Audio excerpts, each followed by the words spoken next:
Hello, everybody. Welcome back. It is November 14th, 2024, and you are listening to episode 219 of Midnight Film Society. Your host, Damian Sherman. Joining me today, as always, is Derick McDuff. On today's show, award season is in full swing as we got several possible awards contenders to go over today, including Kelly Reichardt's The Mastermind, Yorgos Lanthimos' Begonia, Richard Linklater's Blue Moon, and much, much more. But before that, we'll get into some movie and TV news, go over more of what we've been watching, and finish up with our Letterboxd assignments. Right into the show, midnightfilmsociety@gmail.com, Midnight Film Pod on Instagram, Blue Sky, Letterboxd. Subscribe on Pocket Cast, YouTube Podcast, Spotify. Rate and review it on Apple Podcasts. Tell a friend, family member, or stranger. What's up, dude? How we doing? Doing well. Feel a little physically exhausted because I just worked a bunch of days in a row and doing a lot of physical stuff. So this is my middle of my podcast day where I'm recording 3 podcasts. It was going to be 4, but we cut one of those out. So I'm in the thick of it, but I'm doing well. Yes, but you put it in the work, pounding the pavement. Crushing tape. I'm crushing tape over here. I mean to crush some tape, but as we'll discuss later, I had a marathon myself last week. I saw six movies over 2 days in 3 different theaters. So I'll break all that stuff down later. I've posted stuff on the old TikTok over there. I know you brought some of that. You brought some of that stuff back, right, for your own self on TikTok, the microdoses, right? Yeah. Microdoses back, yeah. It's a short little film review series that I've been doing, where I where I just give film reviews under 5 minutes, and I decided I kind of stopped doing it during the TikTok ban, but I'm bringing it back. It's coming back. I've got some short reviews out for Tron Ares, for The Long Walk, and then I've got one for Predator Badlands I'm about to post too. Nice, very cool. Yeah, I was just talking to somebody on Blue Sky today and just commiserating about how to do this thing we're doing, and how to do it the best we can. And just the consistency, I think, is what boils down to. I put out a video right after I saw the 4 movies I saw at the Spectrum 8 last week, and just in the car. I think it's just I think we overthink things quite a bit, and I just literally hit record and started talking and just did it. So I do think it's that's a huge part of it. Of just don't overthink it, just hit record, start talking, and see what happens. Yeah, honestly, that's what I think too. And I've been trying to do more of that, and I think the way I think about it is that there's not a one way to get noticed and to do blow up and everything, but by doing it consistently, you're putting yourself in the conversation so that you're making sure that people do see your stuff and follow your stuff, so that if it is good, then it will get noticed. Yeah, definitely. All right, so with that, gets to some movie and TV news. A legendary actor of the Japanese film industry in the 20th century passed away this week. Tetsuya Nakadai passed away this week at age 92. If people aren't familiar with his name, he was pretty much the number 2 guy next to Toshiro Mifune in a lot of Akira Kurosawa's work, such as Seven Samurai, Ran, High and Low, Yojimbo. He was that guy. If you've ever seen a Kurosawa movie, it was a very good chance that he was in one of those films. So yeah, passed away this week at 92. Rest in peace to a real one. Yes, exactly. We talked about this before? How many Kurosawa movies you've seen? Are you a fan of generally of Kurosawa's work? Yeah, I like his stuff. He's somebody I hadn't come to until relatively late in life. I don't think I had seen anything of his. I'm embarrassed to say until my 30s, but I've seen a few of his movies now. I saw Kagemushu. I watched Hidden Fortress, and then oh my gosh, I'm spacing on it, but the one about the diplomat who finds out he's gonna die. Ikuru. Yes, that one. So really big fan of Ikuru. So yeah, he's a master. He's a master, yeah, and one of his actors, one of the last big actors of his passed away this week at 92. With that, I want to talk a bit about Oscar predictions because it's mid-November, so it's ramping up definitely. I put in a link here for predictions from a lot of The Ankler, Katie Rich's new place where she found her home after being let go from. I forget what she was let go from like last year. She was writing there for forever. I forget, the name is escaping me right now, but yeah, she's writing again and still doing podcasting and doing basically the same thing she did over at the place where she was before. And I got her prediction list pulled up right now, and her prediction list is kind of the safe bet, I would say, for a lot of what's going to be nominated next year, especially for Best Picture. One Battle After Another is kind of on the top of a lot of people's, I mean, that's my list. Pick for what's going to win, honestly. Yeah. If you're a betting man, betting woman, betting person, that would be a good bet to place right now. They have Hamnet. Speaking to things that have yet to come out in wide release, Hamnet is number 2. I think I saw that it's coming out later this month or in December. She has Sinners number 3, which was high on the list, high on a lot of people's list. Speaking of another one that has yet to come out, Sentimental Value is number 4, and Marty Supreme, which I think I saw today, just got a definitive, at least limited release date for Christmas Day. Marty Supreme's limited release on Christmas Day, I believe. And yeah, just filling out, rounding out her list rather, has Frankenstein at 8, Train Dreams at number 9, and Is This Thing On at number 10. So just to check in with the season, check in with what's out there and what people are saying is going to be up for contention. Again, a lot of stuff. I think half this list is things that have yet to come out or just did come out. So any stuff on that list, you're like, yeah, that's actually different. I didn't expect it to be that high, or I'm looking forward to that thing, or yeah.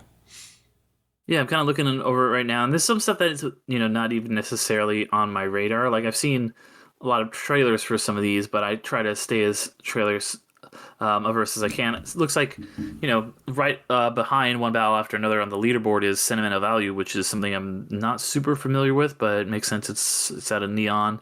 Let's see.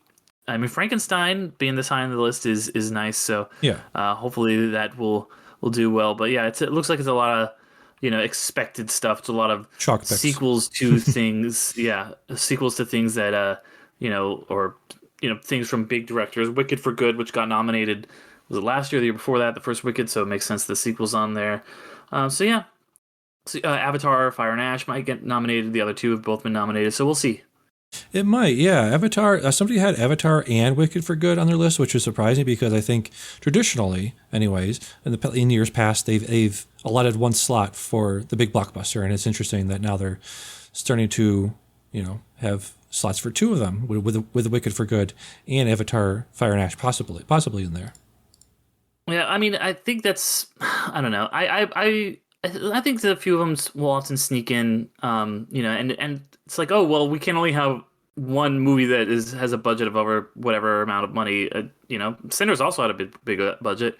Yes. Especially now since 2, I think in the years past, they just kind of nominated between 5 and 10 movies, but now they have to nominate 10. Yeah. So I think that you're going to start to see more things like Wicked and Avatar be included, especially since, Oppenheimer won, and that was a big movie that everybody saw and liked, and so I think that we might see some similar movies get in, some similar big budget movies. Yeah, I think just talking to like post-pandemic winners, you have Nomadland. I liked a lot. It was a critic's favorite. Didn't make a lot of money. Then what was it? Was it Coda? Well, nothing did in 2020. Right. Yeah. True. After that was Coda. Right? Could Coda win after Nomadland? That was 2021. So that's probably the biggest outlier. Biggest outlier in terms of like it's a streaming movie, not big budget. Critics liked it, but yeah, I think that was the outlier. And then you had those were the kind of COVID years though. When everything was shut down for all 2020 and most of 2021. So those years are the ones I'm like, there's an asterisk there, Yeah, then we it's very interesting, the next couple, which was everything. I'm just going off the dome, by the way, just to, no reason to brag, but I am. Everything Ever at Once, I think, was the year after that. The, incredible out there sci-fi thing, which really, I think, kicked the door down for a lot of different stuff that we'll hopefully be seeing in the future. Everything Everywhere All at Once in 22, Oppenheimer in 23, then of course Anora in 24. Yeah, I forgot Oh, about. okay. I was thinking Oppenheimer was last year. That's why I was like, what was between the two? Nothing. That makes Yes. sense. So very interesting. You know, it's say what you will about COVID and all of that, and I think expanding the Academy voter pool has definitely, since even before, just before COVID, Parasite winning, I think it's a really interesting time to be looking at this stuff in terms of what's going to win, is because it's so open. The field is so open It's right not just a now. bunch of 60-year-old white dudes anymore, Yeah, yeah. So it voting should on be this. very, very, very interesting. We got plenty of time to talk about it. I think the Oscars are what, April next year, something like that. Usually around that time. Usually April, or late March or something like that. I'm sure Uh, the exact date has been announced, but I don't know it off the top of my Oscars head. 26 date March 15th. So I feel like that was like a whole month earlier. Maybe I don't know. I think they got pushed back last because of COVID, Yeah, a couple of years. So March 15th. So another 5 months of same conversations yeah. over and over again. All right. So with that, I have to go on a tear here because I've seen a bunch Oh, of stuff from, last week. So yeah, I'll break it down. Last week I saw 6 movies in theaters. On Tuesday I saw The Mastermind in Little Lounge. I sent you a picture of it. I've seen movies there before. I saw it's like a six. It sits 6 or 7 people. The other people in the theater, or in the lounge with me, were full on wasps. Rich, bougie, white folks. But they were nice. They were quiet enough. But yeah, it's just very funny. Like the sort of what you call it, socioeconomic disparity in the U.S. right now, especially felt in places like that, where I'm just like some working class schlub going in there with my coat on and just sitting down with these other, upper middle class schnobs. hey, can you believe this? Hey, come on, forget about it. Forget about it. Hey, this movie with Kelly Reichardt. Hey, it's pretty good. What do you know? All right, so yeah, the movie I'm talking about is The Mastermind. Saw it in a theater last week. I don't know how many movies this is for Kelly Reichardt, probably 10 or 12 now at this point. This movie stars Josh O'Connor, Alana Haim, and Hope Davis. Cameos by John Maggiero, somebody she's worked with a couple times now, Gabby Hoffman, and Bill Camp. This is a film about an inept art thief in Framingham, Mass. So it's very local for me. Framingham is about halfway between me and Boston. It's very similar to, if anybody's seen La Chimera from a couple of years ago, another movie with Josh O'Connor playing an inept art thief, which is weird. It happened twice. Yeah, it's weird it happened twice, and I have 2 nickels, and it's weird it happened twice, or whatever the quote is. It's great little movie, great hour-and-a-half movie about an inept criminal in the 70s, just trying to get away with it. And this movie is definitely slow cinema. This is the movie that From Kelly Reichardt? No way. I know, crazy, right? Wow. I thought it was really funny because people were taken by surprise by this because they had what's called a midnight screening or a mystery movie Monday. The screen unseen or whatever. Screen unseen, and if you went to any of those subreddits when this movie came out, people were losing their fucking minds because they had no idea what it was and didn't really want to engage with it. Like so many people, you could go to so many threads of people saying like, "This is the worst movie I've ever seen. Nothing happened. I walked out. It was terrible." It's like, okay, buddy, chill out. Nothing happens in any Kelly Reichardt movie. Pretty much, you're not wrong. But yeah, this is, I don't know. There's moments in this that kind of tested even my patience because there's a scene where he's hiding the paintings and he's in this loft. He's in this barn with a loft, and you spend like at least 5-10 minutes just watching him take the ladder out, put the ladder up, climb up twice. He had four paintings, so he takes 2 of them out, takes 2 of them at a time, walks up with them, puts them away, walks back down, grabs the other 2, walks back up, put those away, puts the crate away, hides it, walks back down. So it's one of those scenes that you really intentionally immerse you in the scene, but I can definitely empathize with somebody who's never really engaged with a movie like it. But yeah, I really enjoyed it. Of course, I'm Kelly Reichardt stan. So yeah, if it's playing near you, I believe it might be out on VOD at sometime in the near future. I think it's a movie, Mubi, M-U-B-I. Distributed film. There's a very particular vibe with them. They do a lot. I think they've done the last couple Kelly Reichardt ones too. Yeah, that's correct. So yeah, definitely check it out if it's going to be streaming on there anytime soon. Yeah, I think they also did another movie that we'll be talking about here later on today. So yeah, I mean, she's somebody who I liked First Cowl quite a bit. My mileage varied a little bit more on on her last film, which Showing up. was Show. Yeah. So yeah, I'd be curious to check this out. She's definitely a vibes kind of movie person. Yeah, it's like a hangout movie. If anybody's seen, like, it's sort of, I don't know, sort of trying to evoke the most known movie like that. Stand By Me. People just hanging out, talking things, nothing, quote unquote, nothing happens. But yeah, good stuff. Yeah. Next movie up is I traveled from Williamstown, Mass, back to my hometown Pittsfield to see Begonia at the Beacon Theater. Not great theater. They've been there about 20 years now, and I think that's the lack of maintenance is really starting to show with that place. But yeah, still good to support smaller theaters. So yeah, Begonia, Yorgos Lanthimos' newest film, obviously starring Emma Stone, Jesse Plemons, and Stavros Halkias. Now famous Greek comedian, started on the podcast Come Town, and just really hit his stride with some stand-up specials, featuring a lot of other people's podcasts. Very very leftist type guy. Has been on Hassan Piker's stream a lot, so definitely a guy when he show up on screen, I think people in the audience really recognize him because he's a very very noticeable face and voice and all that stuff. So it was very funny to see him in this movie. He's definitely somebody. I feel like I see him on my TikTok all the time. Like he comes up and he's just saying something about something terrible in the world and laughing about it. He's got a very distinct laugh, and he's a very funny guy. He was just on Blank Check recently. Yes, he was. And definitely appreciate him. Yeah, a very funny guy. Just the premise is two conspiracy theorists played by Jesse Plemons and a newcomer, Aidan Delbus, which Jeff talked about very eloquently because I guess he has a son or daughter with learning disabilities, and it was very emotional for him to see somebody on screen with a similar condition, be featured in a movie for the first time. So that's really good to see for representation like that. Jesse Plemons and him play conspiracy theorist. Jesse Plemons is obviously the brains of the operation. He comes up with the plot and everything, and they kidnap Emma Stone because they believe she is an alien. And the rest of the movies, they kidnap her and torture her and force her to try to get her to confess to being an alien. I think the entire movie is, predicated on that premise, on the idea of, like, is she an alien or not? Or maybe she is, maybe she isn't. Maybe these people are insane. So don't want to give away too many spoilers. Don't want to wait for you to check this thing out. But yeah, I really had a good time with this thing. Okay. I'm curious to check it out. Yeah, because Yorgos is somebody who I'm really hit or miss with. I quite enjoyed Poor Things. But his follow-up to that, I did not enjoy nearly as much. I was watching it on the plane, and I had to stop watching it because there was partially because I didn't like it, partially because there was insane group sex scenes, and I was on a plane.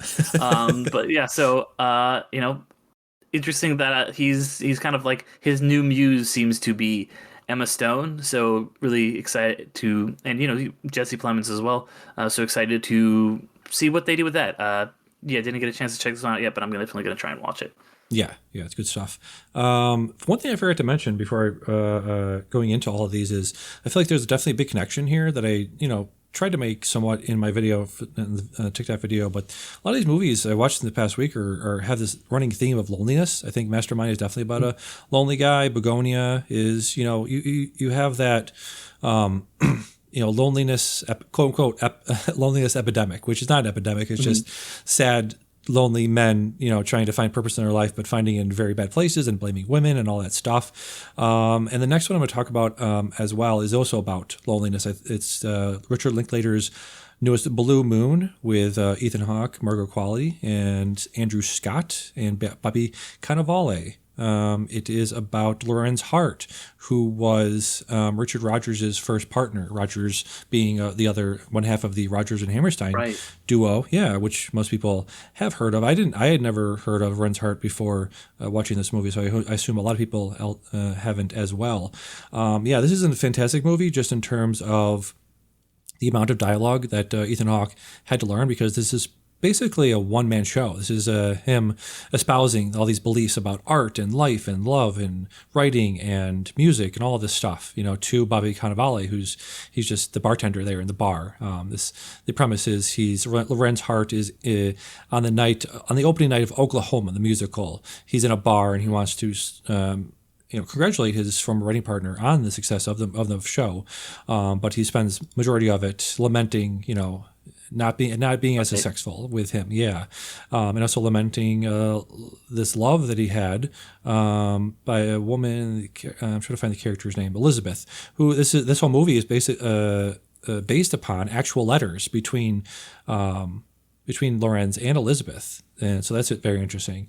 And so it is, the second half when Elizabeth shows up, Elizabeth played by Margot Qualley. When she shows up, they have this, they have a few on and off conversations, and then about halfway through, they have this really intense, long conversation where she talks about, people that she's for the record, she's 20 and he's like 40. So it's kind of a weird age gap there. But she's talking about being in college and meeting all these guys, and he's sitting there listening to her. And when she's finished, they sort of have one of those conversations that I feel like a lot of people have had over the years of just like, I love you. Do you love me? And she's like, not in that way. And it's just so soul crushing to see that happen.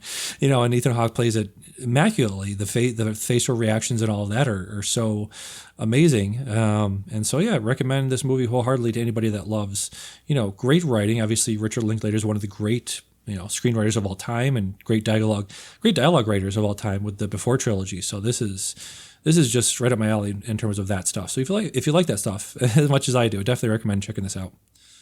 Yeah, interesting, because I know you're much more of a Linklater guy than I am. I'm not really a huge fan of his. Aside from the Before trilogy. Yeah. And same goes for Hawke. I'm not a huge Hawke guy, but so I might check this out. I think a lot of we're talking about how Kelly Reichardt movies, not a lot happens. I feel like not a lot often happens in Linklater movies. It's just like, hey, have you ever thought about this? And like, yes, everyone has.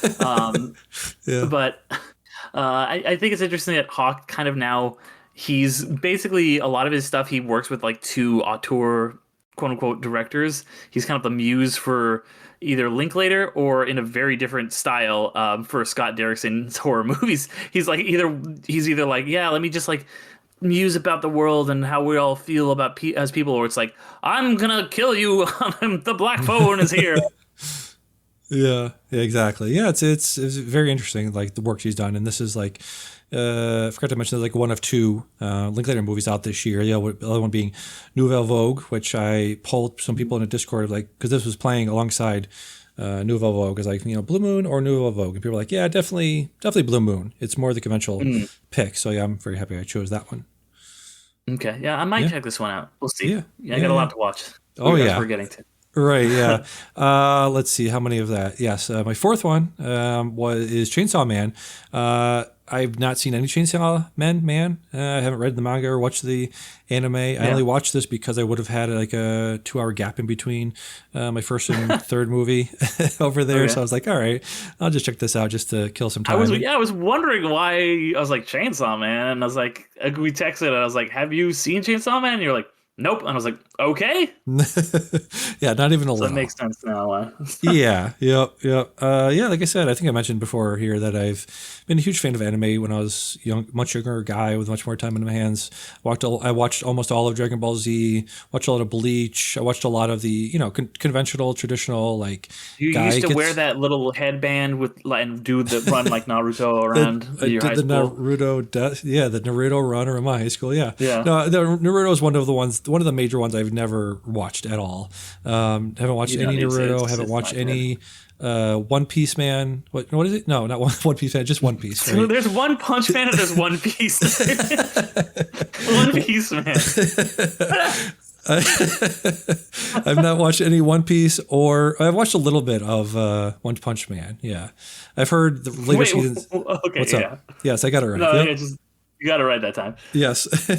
I've heard tell from the new seasons of One Punch Man that its production value went downhill a lot. And it's always funny to watch like how animators cover that, how some animation studios will sort of cover their budget. I was watching this movie with that in mind, and I was noticing, there's a few scenes where it's just like, they'll do a slow pull out in like a scene. It'll instead of a push in, they'll pull out very slowly and have the character still talking. So there's points at which you can cover it more more subtly than others. But Chainsaw Man. I've never watched any of it. I could follow it somewhat well. Okay. I was gonna say, like, did you know who anybody was? Like, No. what was going on? No. Nope. Okay. Nope. Not even a little bit. But if you watch enough anime, you watch enough of these genre stuff, you get an idea of what's going on and who the important players are and what the power set is and who can do what. And, Yeah, they have chainsaws. yes, That's this the power man. set. It's a man with a chainsaw. No, Yeah. there's other. It's sort of. There's a dog with a chainsaw face in it. I think There's a dog with a chainsaw face. Yeah. I've seen some product. Yeah. Let me see. Let me just pull up the actual thing here. The Chainsaw Man movie. Let's see. So no, there's so he's the Chainsaw Man devil. He's Chainsaw Devil, and I guess everyone has like themes to their own, like whatever they are. There's like a shark devil, there's a bomb devil, and there's a gun devil, and there's all these people. All these There's a daredevil. There's a daredevil, exactly. There's a devil dog. It tastes chocolatey in the inside. But no, it's different guys with different power sets. And the bomb devil is like super powerful because she can fly by exploding things behind her. And Chainsaw Man is kind of he's 16, so he's just gotten his powers and he can't figure out how to use them very well. But it's one of those More things a chainsaw boy. It sounds like. Yes, exactly. I should change the name of the show. It was good. Very good animation by the end. The huge battle scenes had incredible, fight choreography and giant set pieces. They have one called Typhoon Devil, which he causes hurricanes, and they fight inside of a hurricane, and they're in the air, and it's crazy. It's crazy animation, crazy out there stuff. So yeah, if you're into that sort of stuff, I guess, or not, and it's a good time. You can have a much worse time in the theater right now for 90 minutes. All right. That's fair. That's fair. Yeah, good way to kill some time, it sounds like. Have you seen Full Metal Alchemist Brotherhood? Yeah, that was the other one that I grew up watching. I watched Brotherhood, and I watched it when they did. Was Brotherhood the one that followed the manga, or was that the first one? Yes, Brotherhood was the one that followed the manga, which I am Gotcha. a fan of, and the original, just Full Metal Alchemist, is, in my opinion, not good. But the Brotherhood / manga are a masterpiece. Yeah, the Bomb Devil actually reminded me a lot of the guy in Full Metal Alchemist that used fire, right? He would snap his fingers and the fire would shoot out of his hands. Roy, yes. Yeah. Roy Mustang. Roy Mustang, yeah. This Bomb Devil reminded me a lot of him because she would also snap her fingers and a bomb would come shooting out of her hands. Yeah. Okay. Yep. Nice. So that was that. One more before we can. Actually, no, we are on the one we can both talk about. We both saw this, yeah. We both saw Die My Love, the new movie directed by Lynn Ramsey. I saw her last movie, You Were Never Really Here, with Joaquin Phoenix. But yeah, she's been off the radar for quite a bit. This obviously stars Jennifer Lawrence, Robert Pattinson, and Lakeith Stanfield. Derick, why don't you kick us off? What'd you think of Die My Love? Well, I was hoping you'd start us off because I didn't want to start off on a sour note here. Right. Go ahead. But yeah, I really did not like this film at all. I thought it was, I was excited. I didn't know really too much about it going in, other than that it was Robert Pattinson and Jennifer Lawrence, two of my favorite actors working today. I was excited to see them. I knew that. I'm not super familiar with Lynn Ramsey, but I knew that Martin Scorsese was producing it, and basically all the promotion I've seen from this is just Jennifer Lawrence and Robert Pattinson in real life, just kind of being cute and interviewing each other and being like, I worked with I want to work with Chris Nolan. You got to work with him, that kind of stuff. And now after seeing the movie, I understand why, because this movie is a bummer. It is kind of a slog. And it is, it's, in my opinion, it's well shot. It looks interesting. The acting's really good. But it's 119 minutes, and the yellow wallpaper will take you 5 minutes to read. And it is basically the same thing done, in my opinion, a lot better. This movie I just thought was very, very pretentious. Was not a fan of it, to be honest. And there's like I said, the acting as well. It's well made. It's just like, Sissy Spacek, also want to shout out. She's really good in it. But yeah, I cannot say I recommend this film. Yeah, but I know you liked it, so let me hear why. I liked it. I'm not going to voraciously defend it. This is probably the movie I feel least passionately about. I gave it 4 stars. I think it's really incredibly well made. I think it's incredible performances, and the camera work's incredible. And Robert Pattinson, I think, plays a guy we don't really see in these types of movies, where he is just kind of, he's not pushed back on her behavior. I guess we should say what it's about. It's Jennifer Lawrence and Robert Pattinson play a newly married couple. Not newly married, because there's a scene where they get married, but a young couple moving into a house together. New house together. Jennifer Lawrence clearly has some bipolar stuff going on, but specifically, I don't know what it is, but mental illness. She's definitely postpartum in there for sure. Yeah, postpartum depression. Postpartum depression. The biggest comparison people are making, which is a movie I haven't seen, A Woman Under the Influence, the Cassavetes movie. So it's it's just about a woman just really not dealing well with her mental illness, and just kind of is, I'm not going to doctor, but I would say just based on how she's energetic sometimes and happy sometimes, and then depressed and angry. It's, definitely postpartum, but there's got to be some bipolar stuff in there, just the way she's acting a lot. What was I going to say? Yeah, no, it's there's parts of it, and we've both seen this, and could talk a little bit about spoilers, because I guess the part that I liked the least, and you didn't mention, was the Lakeith Stanfield character. Like, what was this point? What was the point of him? Yeah, what the fuck was that? I would, if I had to venture a guess, and this is just my guess, I don't know. I don't have any strong views on this, but I think, didn't she mention writing a book, and the character in her book was going to kill her husband? So maybe Lakeith Stanfield was supposed to be the stand-in for the husband in the book, maybe?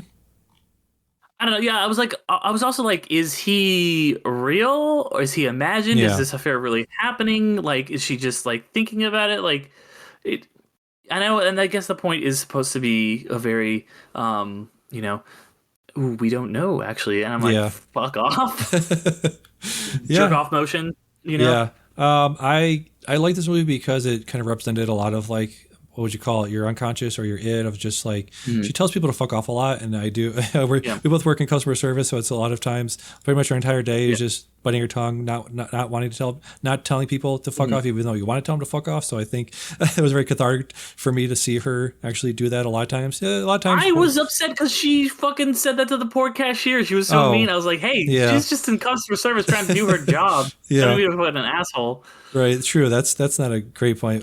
Great moment. What else was I going to say? Oh, then just the ending of her just like wanting, because we've had discussions about like, let's just walk into the woods and let it just everything burn. And I feel like, yes, you captured the sentiment of a lot of people of just like, everything fucking sucks, and I just want to take off my clothes and walk into the woods. Yes, I empathize with that feeling immensely, and just not feeling heard, and just very very cathartic in that way. So I definitely gave it points for that, I guess.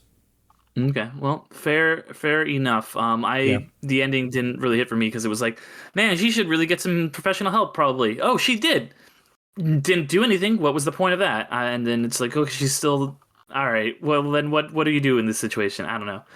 Yeah, I don't know either. I guess that's the point too of like, you just don't. There's only so much you can do. Robert Pattinson was trying to help her a lot throughout the entire movie, and just like, there just comes to the point where you just can't help people like that at a certain point. Yeah. Yep. So that was was licking glass and shooting dogs and shit. Yeah, busting through glass, shooting dogs. What else did she do? That was the biggest thing of it. There was like a few jump scare, like the way they cut that stuff scared the shit out of me a few times. Where the first one was she banged her head against the mirror in the bathroom, right? That was like a jump scare. And then the one where she busts through the sliding door glass was another jump scare. I was like, Jesus, you didn't need to do all that. yeah. There's a lot of that. So it didn't really work for me. It just felt like the movie thought it was so much smarter than its audience, and it's weirdly like at only a little bit non-chronological. So I was like, oh, is this going to be all out of order? And it's like, no, just a little bit at the beginning. So I was like, okay, all right. Yeah.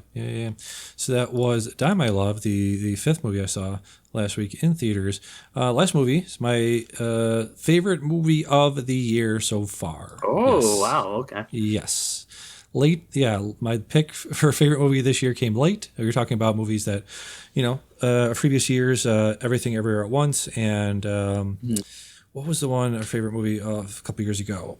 I feel like a lot of them came early. Oh, Past Lives came pretty early in the year. I saw The TV Glow, I think, was a little bit later. But yeah.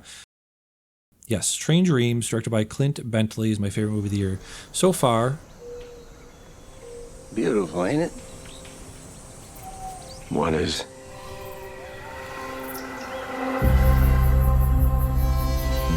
I didn't think you'd be on this soon. Well, I just couldn't stop walking until I got here.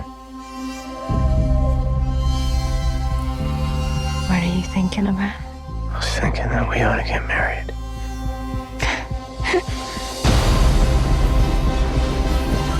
This is rough work, gentlemen.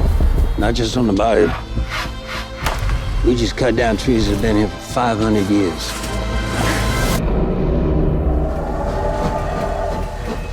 Upsets a man's soul whether you recognize it or not.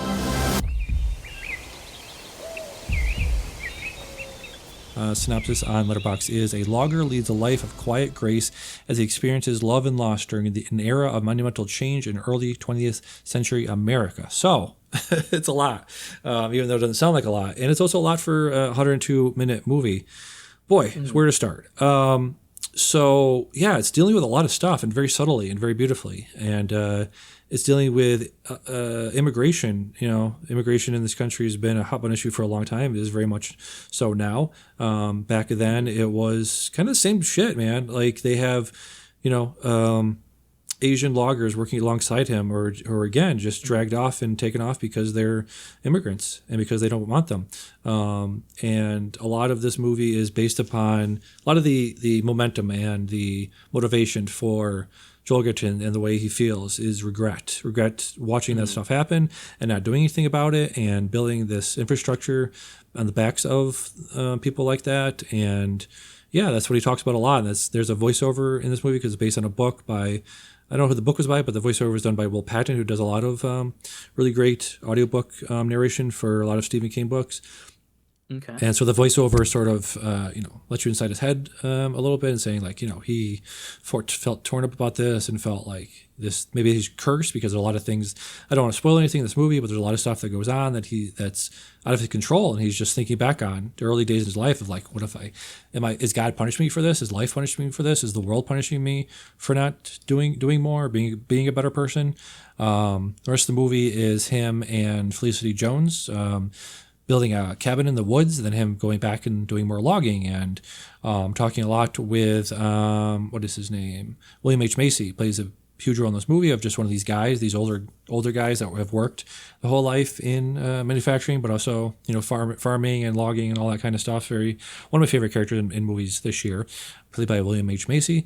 And yeah, it's just about him going his daily life and just the drudgery of work in America and building out infrastructure like that, and missing your wife. And it's shot beautifully by Adolfo Veloso, but it's very reminiscent of a Terrence Malick movie, of these ground shots of him and his family, of Joel Edgerton and his family. It's very, very, very reminiscent of Tree of Life, but especially what was his newest one, A Private Life, or A Private Life? I think Hidden Life, yeah. A Hidden Life, yeah, very reminiscent of that. The sort of domesticity, the domestic life of him, of Joel Edgerton and Felicity Jones, was very reminiscent of a Hidden Life. So yeah, lots to love in this movie. Let me just pull some stuff from my review. Any questions, comments, concerns? I mean, this was one that I wasn't even really on my radar. Yeah. But, given that you have spoken so highly of it, I'm going to try. This is going to go to the top of my list for stuff I'm going to see and this is in theaters right now, right? Yes, it is. Limited release, I believe. Yeah. And I forgot to mention, it's being put up by Netflix, and it'll be on Netflix next Friday. So there you go. Oh, wow. Okay. All right. Yeah. But I would recommend checking it out in theaters if you can. A couple more things on this about this movie. Yeah, it's very, very reminiscent of Emmanuel Lubezki's work on Tree of Life. It's very much about loneliness. A lot of these, that was the theme throughout a lot of these movies. Die My Love Too was just about being alone, being a wife alone, and what else was there? Blue Moon was about loneliness, Begonia about loneliness, Mastermind was about loneliness, and that's what I wrote in my review, is I spend a lot of time alone, and it's very very cathartic to watch a movie about being alone, but also loneliness. I think there's two different feelings, two different themes, and I think this movie explores both of those separately and very, very well. What else was I going to say? Oh yeah, just Sean Fennessy liked this movie a lot, and so did David Ehrlich. Sean's review was, quote, "Deeply felt isn't enough. Great craft isn't enough. But deeply felt craft, great craft, not sure there's much better. As with all special movies, it's about how we're all alone in the world except for the precious time when we're not." So yeah, this definitely sums up my feelings on this movie. Okay, interesting. Yeah, definitely gonna go to the top of my list then to watch. Yeah, good stuff. Very good stuff. I just want to say real quick, I checked out Blurbus, the new what is his Vince Gilligan show that's now streaming on Apple TV Plus. 2 episodes are out right now, and I think it's perfectly cromulent. I think people are kind of losing their minds over how good it is, and I'm like, yeah, it's pretty good. It's very audacious. It's very like a lot of stuff they're mining at, a lot of the themes and ideas, and definitely the plot I think has a lot of room to grow and a lot of different places it'll go. So I'm very looking forward to it, I should say. Yeah. I guess. Okay, nice. I this is also one that I wanted to watch, but I've just been way too busy and have had too many things to watch. So I do, we're kind of talking about it before. I love Vince Gilligan, and I've obviously loved Breaking Bad and Better Call Saul, and one of my favorite things from Better Call Saul was Rhea Seehorn on that. So excited to see what she does, and it's kind of like sci-fi-ish, right? Yeah, sci-fi-ish. Yep, we'll say that. Yeah, so I would like to see him play in a more sci-fi, less real-world setting than Breaking Bad and Better Call Saul. Yes, it's maybe we can talk about when you see it, but yeah, it's a lot of things, a lot of huge stuff to talk about with that movie, with that show. All right, interesting. Yeah, I'm gonna try and watch this one before next time then, and yeah, we'll obviously talk about it once it's finished too. Yeah, there should be at least a couple more episodes out by the next time we talk. Yep. And you got one more thing to talk about here. You checked out Predator Badlands, Dan Trachtenberg's follow-up to Prey. What'd you think of this? Yeah, this one was pretty good. I like this not nearly as much as Prey, but as far as Predator movies go, I would say it's definitely one of the better ones. What I think is really interesting about this movie is that it takes the Predator, who has always been, of course, the bad guy, and makes him the main character. He's now the protagonist. So interesting because, like, essentially the original Predator movie was like a slasher film, but instead of, hunting down like teen girls and like teenagers having sex and stuff, he's hunting down the most badass commandos to ever live, which makes Arnold Schwarzenegger one of the best final girls of all time, essentially, in that movie. But this one, it focuses on the Predator in like the far off future, and it's got a really good message about rejecting kind of toxic masculinity and these cultures of just like these conservative, like, do-it-yourself values, like, you don't need anybody weak, just be strong, blah blah blah, that macho machismo bullshit.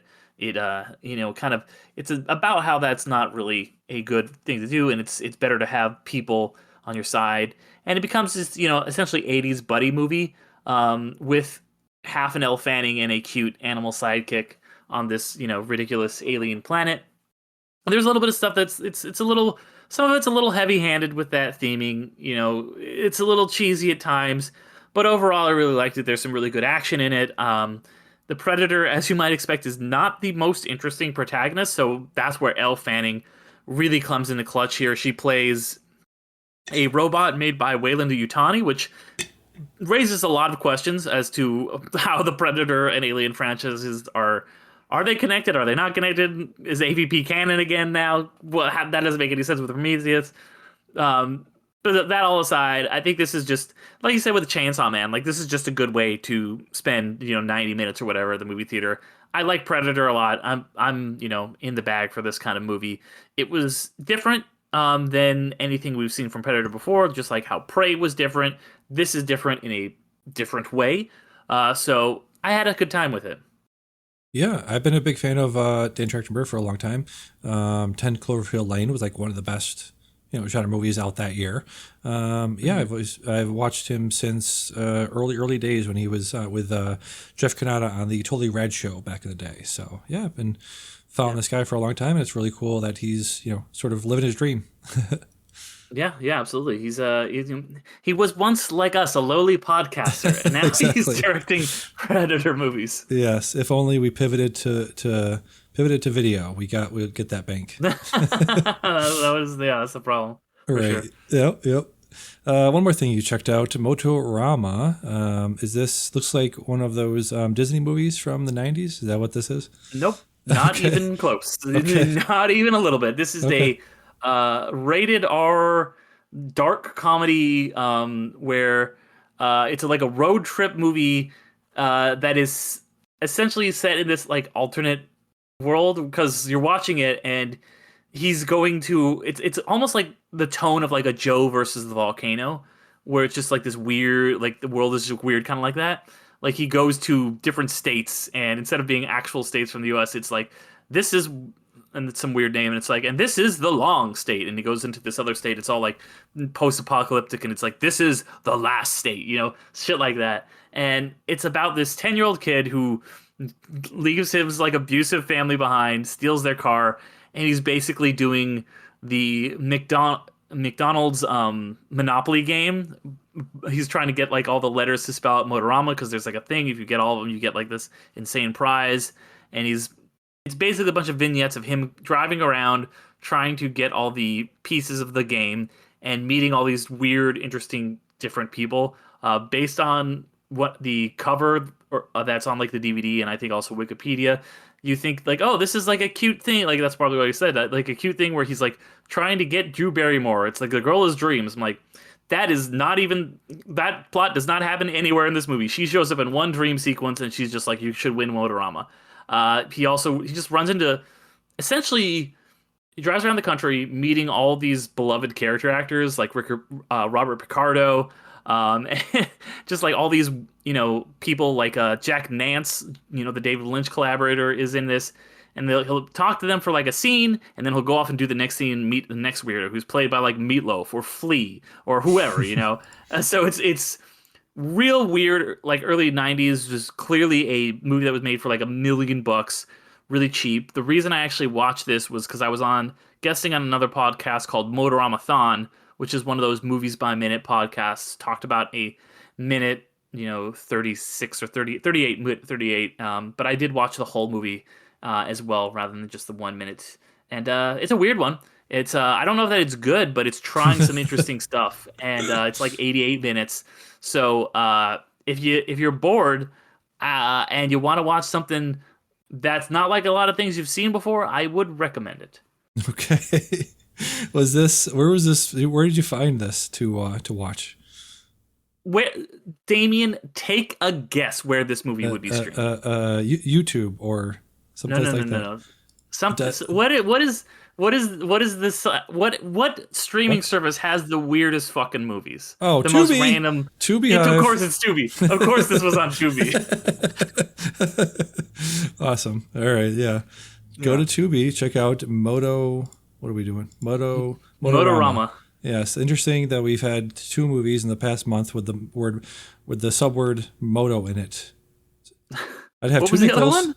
one? Motocrossed. Oh yes, great. That's a great movie. It was a great movie. All right, that was my not my Letterboxd assignments, but my assignment for losing the summer movie wager. Right? Yeah. Yeah, exactly. Yeah. All right, that's speaking of Letterboxd assignments. Excuse me.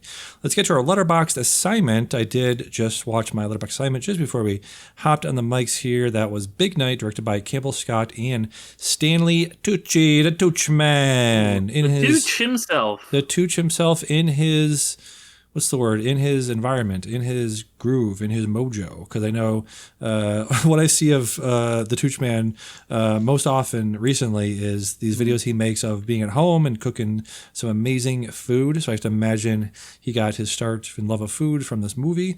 The premise is Primo and Secondo, 2 immigrant brothers, pin their hopes on a banquet honoring Louise Prima to save their struggling restaurant.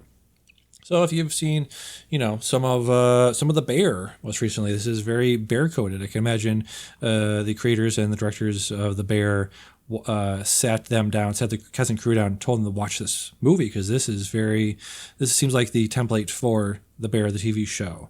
Let's see, who is Tony Shalhoub plays Primo, Stanley Tucci plays Secondo. We also have Ian Holm having a great Italian accent in this movie, playing Pascal. Great pre Good Will Hunting. Minnie Driver plays Phyllis, one of their loves, one of their sort of. I think she's like a server or maybe like a front end person, but she works in the kitchen as well. We also have a very young Mark Anthony in this movie. Okay. This is a great cast, great cameos. Allison Janney plays Anne. Liev Schreiber has a small part in this. So yeah, it's a great mid to late 90s who's who of great 90s character actors in this movie. Isabella Rossellini is in this as well. Great accents, great looking food. It has a great ending where after the big night, after the titular big night, they all sit down and the camera doesn't cut and you just watch Stanley Tucci make some amazing scrambled eggs on toast. Some great stuff that I've been enjoying myself lately. Just a great one of those. My review was, this is a perfectly, if you want to show an editor how to perfectly pace a movie, this is that. There was never a moment where I was bored in this movie. It is only an hour and 10 minutes, but I was never bored. It moved so quickly. So yeah, highly recommend checking out Big Night. I believe it's rentable on some things. Hoopla, it's free on Hoopla. It's on streaming. Yeah, streaming on Paramount Plus, and you can rent it as well. Very nice. Yeah, I mean, I love Hoopla. I just watched a movie we're going to be talking about on Underrated pretty soon over on Hoopla. So Hoopla's free if you got a library card. Shout out to Hoopla. Oh, nice. And speaking of Tucci,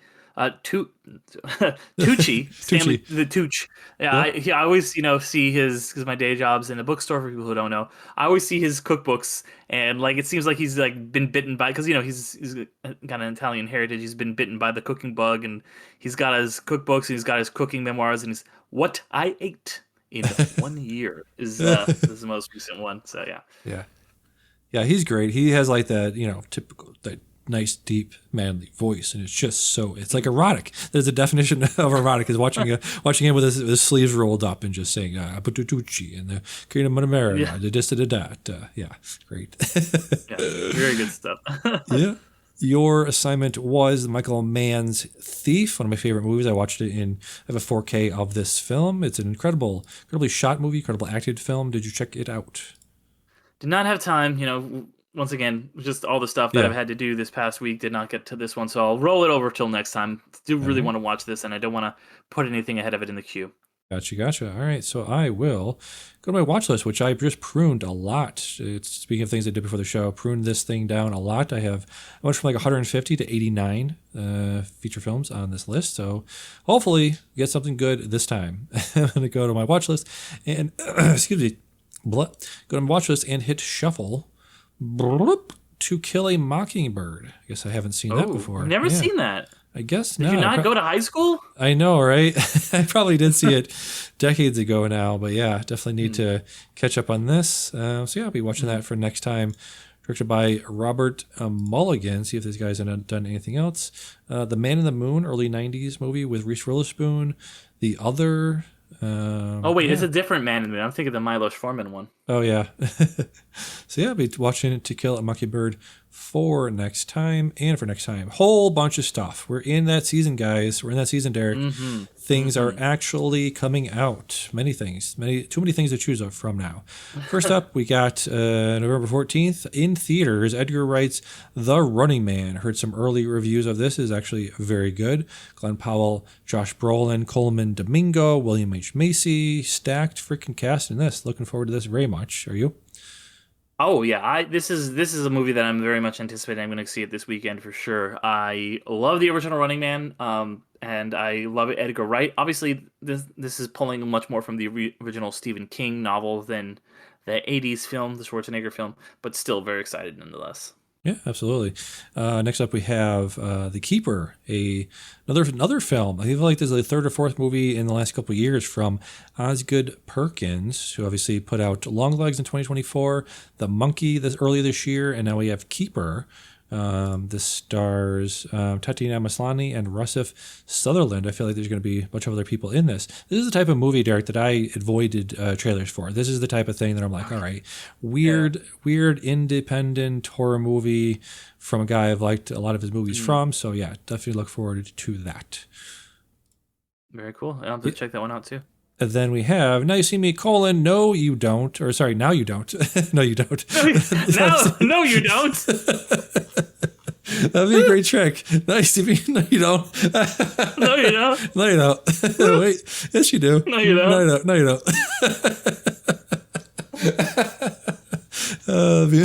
That's a great trick. They just gaslight to somebody and be like, no, you don't. Yeah, you're standing right from me. No, you don't, actually. Yes, I do. Returning from the great Now You See Me 2, which I have yet to see. I saw the first one, so I'll have to see the second one. Jesse Eisenberg, Woody Harrelson, Dave Franco, Isla Fisher coming to this one. Newcomers to this film. Justice Smith from I Saw the TV Glow, Dominic Sessa from The Holdovers, Ariana Grablat, Rosamund Pike from all that stuff she's been in. Yeah, should be one of those. Should be one of those crowd pleasing things.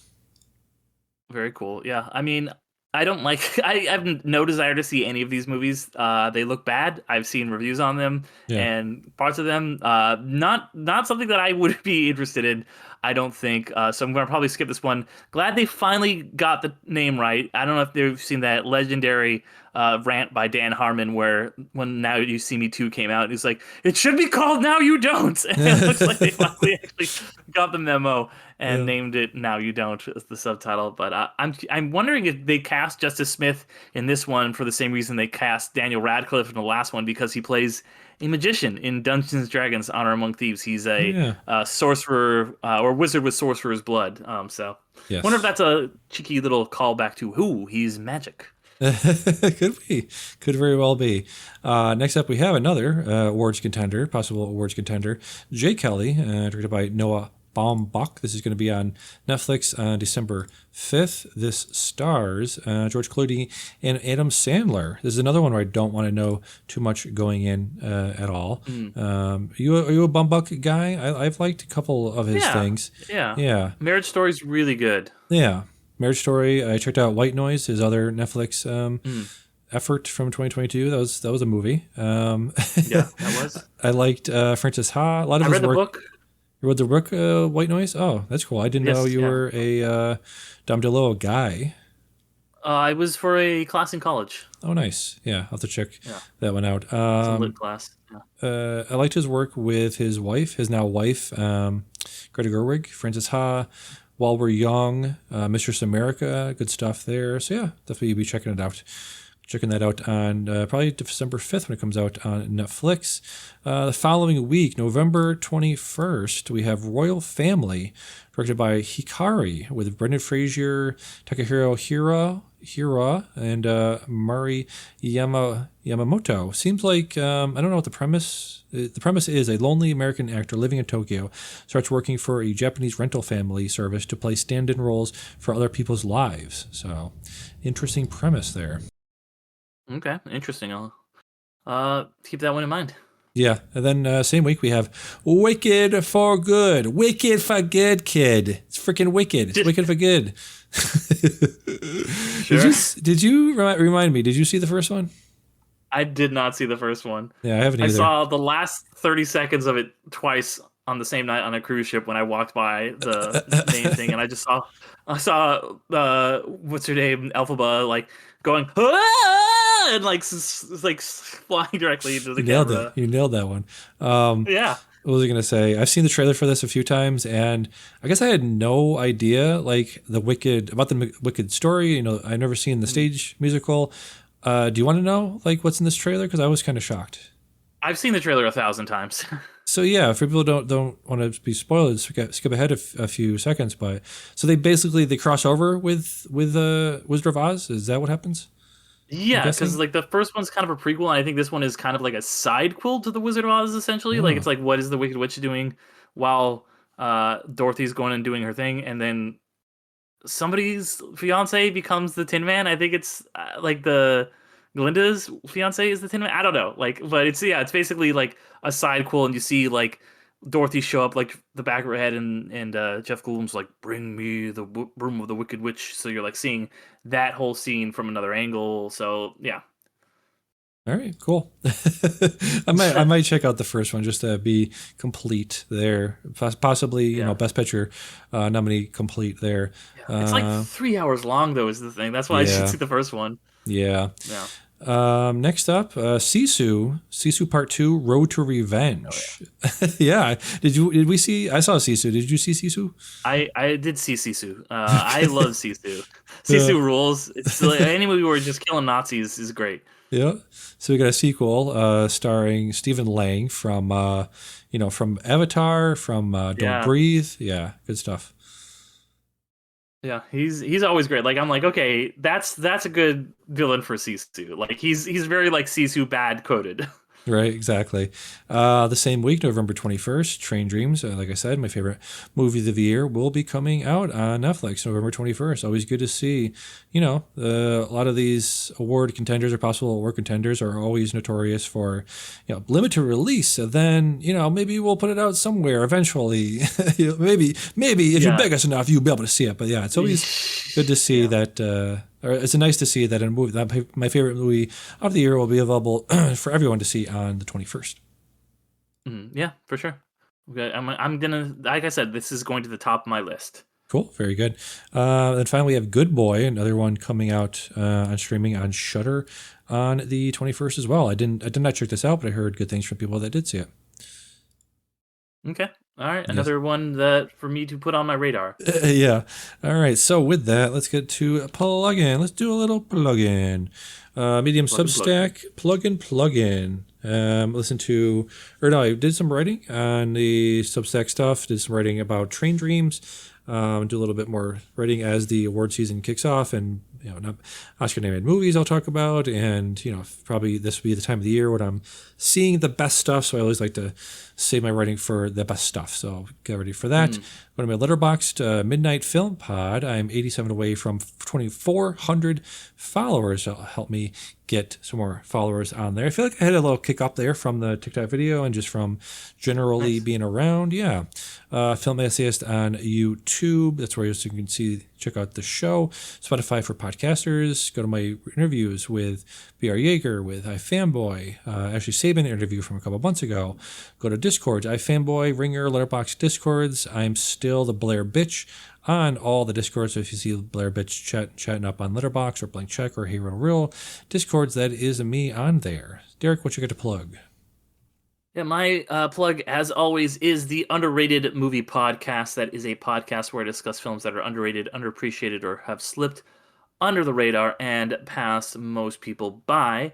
So I am, let's see, I'm trying to think because I've just recorded one today, and I'm trying to think what the next one coming out. Oh, I just recorded, or the last one that came out was the 1996 Hunchback of Notre Dame, and next week's is going to be Casper. So got some good ones coming up from the 90s. Nice, very cool. Yeah, that is like the thing I would never be able to wrap my head around about being a professional podcaster, is like keeping all those dates in track. Like I think they do it a few times on Blank Check. Like Blank Check, they film or record months in advance. So I could never imagine having to keep all that shit in your head of just like, wait, what are we recording and when is this coming out and who, and yeah, they just That's why I use Google Calendar. Yeah. They just did one with Rachel Siegler. I forget which one she was on for, but they were talking about that. I think she had something, or she was doing something at that time that wouldn't be out for a few months. But yeah, that would be the part that would always fuck me up. Is like, what are we? I will say, not to call you out too much, but you did have a problem with that today. What's that? Where we were supposed to, like 2 days ago. I was hey, you want to record my podcast? You're like, yeah, let's do it back to back. I was like, okay, cool, let's do it to my time. And then last night you texted me, when do you want to record? And I was like, you said 2 my time. Cool. Yes, exactly. And I'm like, are we recording my podcast? No, okay. Yeah, exactly. Yeah. All right. So, yeah, with that, I have been Damian. I've been Derick. And we'll see you next time. Bye-bye. Bye.